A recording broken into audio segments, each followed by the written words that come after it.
Patrick Finn arrived home from his Christmas conquests, beating out the snowstorm by mere miles, mere minutes. He felt not only the foreboding presence of hazardous blizzard, but also that of something else, something darker. It felt as if it resonated not only within his soul, but also within the souls of those around him, with the very ground self.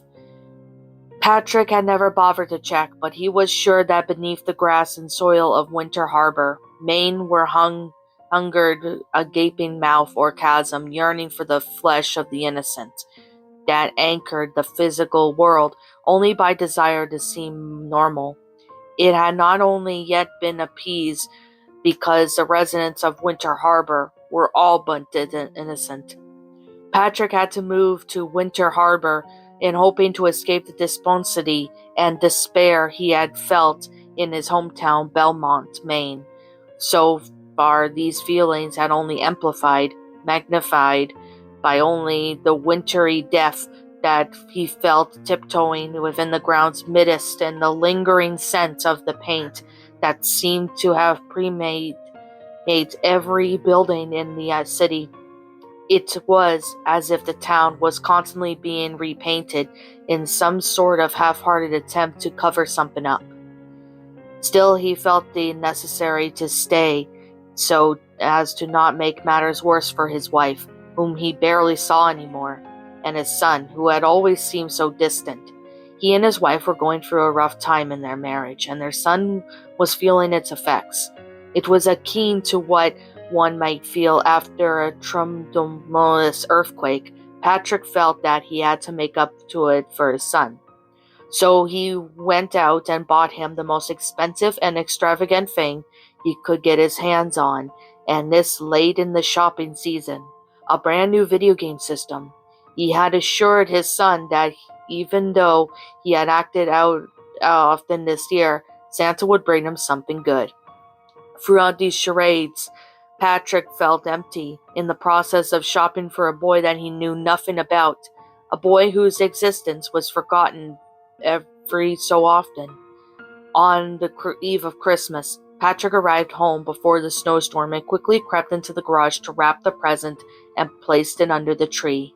It was in the garage that he often felt abrupt changes, as within its small space it contained secrets beyond human comprehension. The musky smell of the old holiday decorations, coupled with the omnipresent scent of the fresh paint, varnish, and gasoline, all seemed to meld into one personified force, whispering sweet nothings to Patrick as he exited his car. This caused him to shudder heavily, as if beset by the fit of a delirium tremens. He shrugged it off until the dull headache and dry mouth before quickly and sloppily wrapping the gift. Following this, he slipped in under the tree and began to creep upstairs. He couldn't help but grimace at the thought that he was far from Santa as humanly possible. As he reached the top of the landing, Patrick glanced over at the clock. It read 11:49. He stood there as if to wait for some fleeting childhood feeling that may accompany the arrival of Christmas. It did not come. As soon as he found, nor did the cheery music, nor did the scent of evergreens and cookies, just deafening silence and that damnable scent of paint. It was everywhere, inescapable. The survival of yet another disappointing Christmas struck Patrick like a blow to the face. He fell to his knees and then subsequently to his stomach. He couldn't tell if he had been passed out or not. Suddenly a loud sound in his son's room jarred Patrick awake. He quickly got up and stumbled into the room. The popping sound he had heard made him wonder what made it, and when he finally found out, he was confused even further.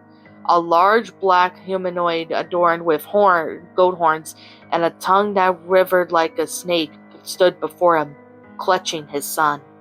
Patrick stood dumbfounded, seemingly incapable of recognizing not only the creature, but just anything else before him. "What do you want?"